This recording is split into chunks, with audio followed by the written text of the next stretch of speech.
بسم اللہ الرحمن الرحیم۔ درود پاک کا کثرت سے استعمال روحانیت کو بڑھا دیتا ہے۔ 40 دن میں دنیا سے بے رغبتی کرامات کو ایجاد کرتی ہے۔ سب سے مقبول ترین وظیفہ استغفار ہے۔ استغفار گناہوں کو اس طرح کاٹ دیتا ہے جیسے کینچی کپڑے کو کاٹ دیتی ہے۔ جس شخص کو غصہ بہت زیادہ آتا ہو وہ جو بھی چیز کھائے اس پر 7 بار بسم اللہ الرحمن الرحیم اور 1 بار درود پاک پڑھ کر دم کریں، انشاءاللہ غصہ جاتا رہے گا۔ جو شخص گالیاں دیتا ہو اس کی زبان کو درود ابراہیمی 3 بار پڑھ کر ہدیہ کریں، انشاءاللہ گالی دینا چھوڑ دے گا۔ بسم اللہ پڑھ لی جائے تو شرمگاہ اور شیاطین کے درمیان پردہ بن جاتا ہے۔ باوضو رہنے سے رزق اور عمر میں اضافہ ہوتا ہے۔ ہر جمعے کو صدقہ دینے سے والدین عذاب قبر سے محفوظ رہتے ہیں۔ 1 انار کھانے سے دل 40 دن تک منور رہتا ہے۔ جس گھر میں محمد نام کا بچہ ہوگا اس گھر میں ہمیشہ خیر و برکت رہے گی۔ کھانے کے بعد برتن کو انگلیوں سے صاف کرنے سے رزق بڑھتا ہے۔ جو قبلے کی طرف منہ کر کے تھوکے گا قیامت کے دن وہ تھوک اس کی آنکھوں کے درمیان ملا ہوگا۔ جمعے کے دن ناخن کاٹنے سے بیماریوں سے شفا ملتی ہے۔ جو شخص حضرت نوح علیہ السلام پر 3 بار درود و سلام بھیجے گا اس کو سانپ اور بچھو کبھی نہیں کاٹ سکتا۔ زیتون کے تیل کی مالش بدن پر کرنے سے شیطان 40 دن تک دور بھاگتا ہے۔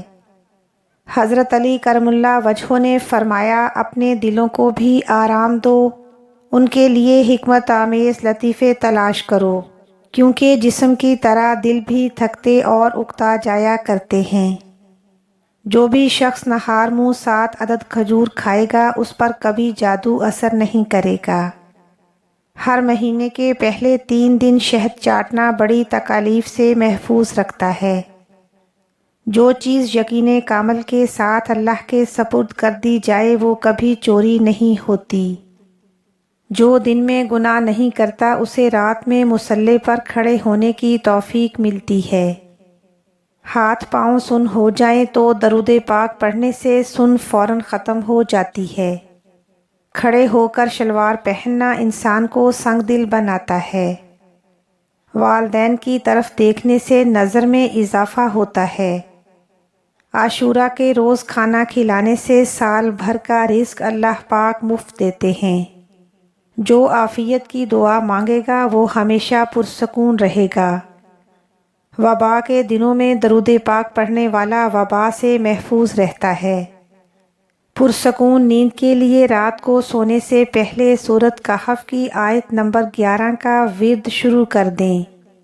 اس کے پڑھنے سے بہترین نیند آتی ہے۔ جو شخص قرآن پاک یاد کرنا چاہے وہ سب سے پہلے سورہ یوسف یاد کر لے، اس طرح باقی قرآن جلدی یاد ہو جائے گا۔ بھولی ہوئی چیز یاد کرنے کے لیے درود پاک پڑھیں۔ حضرت علی کرم اللہ وجہہ فرماتے ہیں نرگس کا پھول سونگھنے سے برس، جنون اور جذام سے محفوظ رہا جا سکتا ہے۔ جو شخص عورتوں پر بری نظر ڈالتا ہے علم کا نور اس سے چھین لیا جاتا ہے۔ مسواک کو زمین پر رکھنے والا شخص جنون جیسے مرض میں مبتلا ہو سکتا ہے۔ حجاب کرنے والی خواتین کبھی کینسر میں مبتلا نہیں ہوتیں۔ جس کی جتنی شہرت ہوگی وہ اتنا ہی بے سکون رہے گا۔ عاشورہ کے دن سرما لگانے سے آنکھیں سارا سال خراب نہیں ہوتیں۔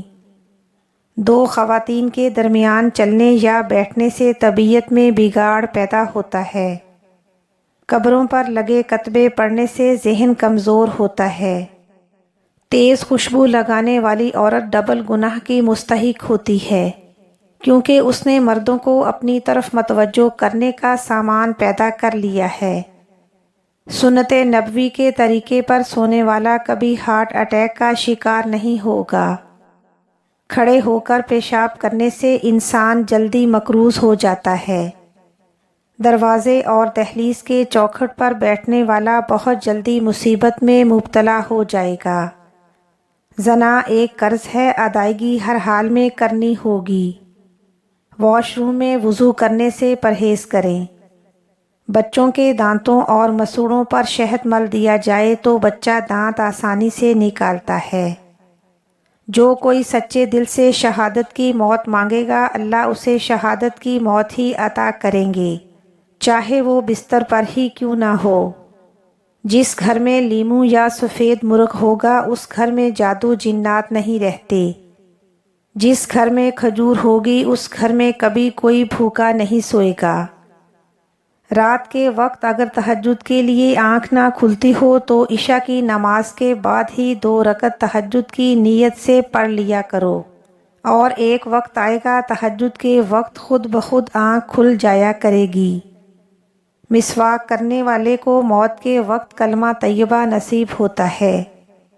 جو شخص ہر ہچکی پر کلمہ طیبہ پڑھے گا، اللہ اسے موت کی ہچکی پر بھی کلمہ نصیب کرے گا۔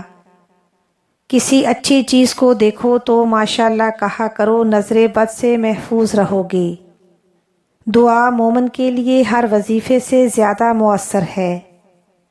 رات کو کسی وقت اٹھنا چاہیں اور آنکھ نہ کھلتی ہو تو 3 مرتبہ اپنا خود کا نام پکار کر کہیں گے، مجھے فلاں وقت بیدار کر دینا، آپ کا ہمزاد آپ کو ٹھیک وقت پر جگا دے گا۔ منہ سے ناخن کاٹنے والا برس کی بیماری میں مبتلا ہو جاتا ہے۔ جس انسان کا دل سخت ہو وہ مساکین کے سر پر ہاتھ پھیرا کرے اور یتیموں کو کھانا کھلائے۔ جو شخص مسجد کی صفائی کرے گا اس کی شادی جلدی ہوگی اور نیک بیوی ملے گی۔ کھیرا اور کھجور ایک ساتھ کھانے سے دبلے پتلے لوگ صحت مند ہو جاتے ہیں۔ صدقہ بلاؤں کو ٹالتا ہے۔ اللہ کے راستے میں 1 روپیہ خرچ کرو گے تو اللہ 10 روپے آپ کو واپس دیتا ہے۔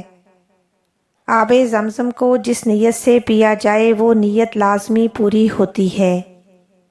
اللہ کا نور اللہ کے راستے پر چلنے سے ملتا ہے۔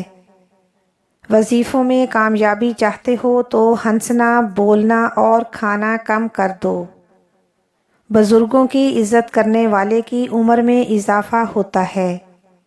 جو واش روم میں زیادہ دیر بیٹھے گا وہ جگر کی بیماری میں مبتلا ہو جائے گا۔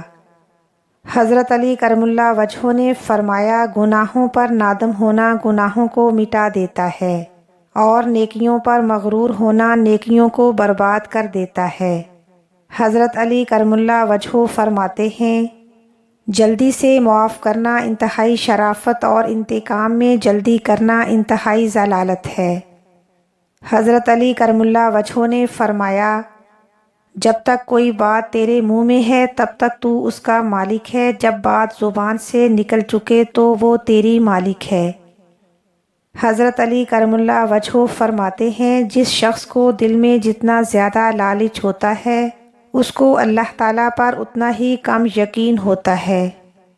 حضرت علی کرم اللہ وجہہ نے فرمایا، ہر انسان کی قیمت اس کے کام سے لگائی جاتی ہے جس کو وہ بہتر طریقے پر انجام دیتا ہے، یعنی انسان کی قیمت اس کے خاص ہنر سے لگائی جاتی ہے۔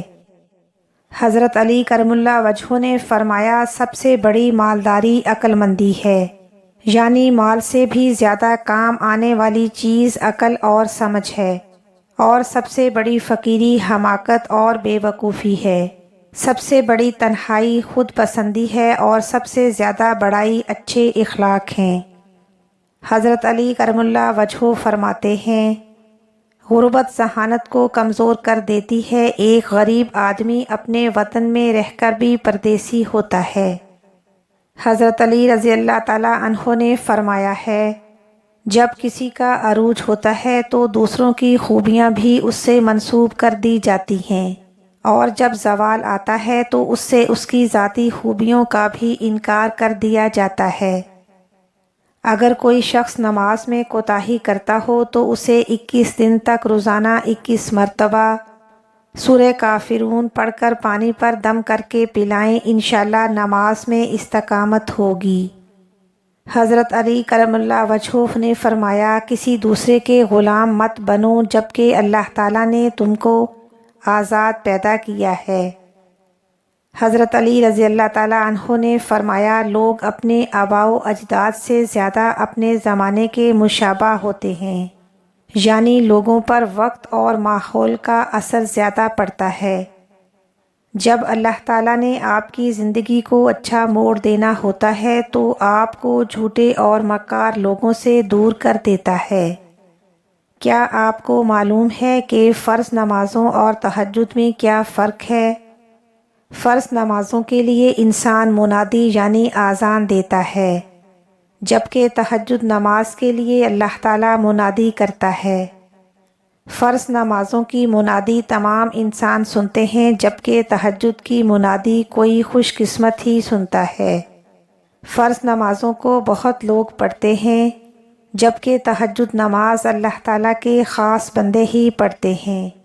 فرض نماز کی پکار ہے کہ حیا علی الصلاۃ، یعنی نماز کی طرف آؤ، جبکہ تہجد میں اللہ کی پکار ہے کہ ہے کوئی مجھ سے مانگنے والا تو میں اس کو عطا کروں۔ اے اللہ ہمیں تہجد کی محبت اور پڑھنے کی توفیق عطا فرما، آمین ثم آمین۔ اور آخر میں میری دعا ہے کہ اے اللہ، اے کائنات کے مالک، صبح ہوتے ہی ہم سب کی دلی مرادیں، تمنائیں، خواہشات اور امیدیں پوری فرما، اور اے اللہ ہمیں ہر دکھ، درد، تکلیف اور پریشانیوں سے محفوظ فرما اور اپنا فضل و کرم عطا فرما، آمین ثم آمین یا رب العالمین یا ارحم الراحمین۔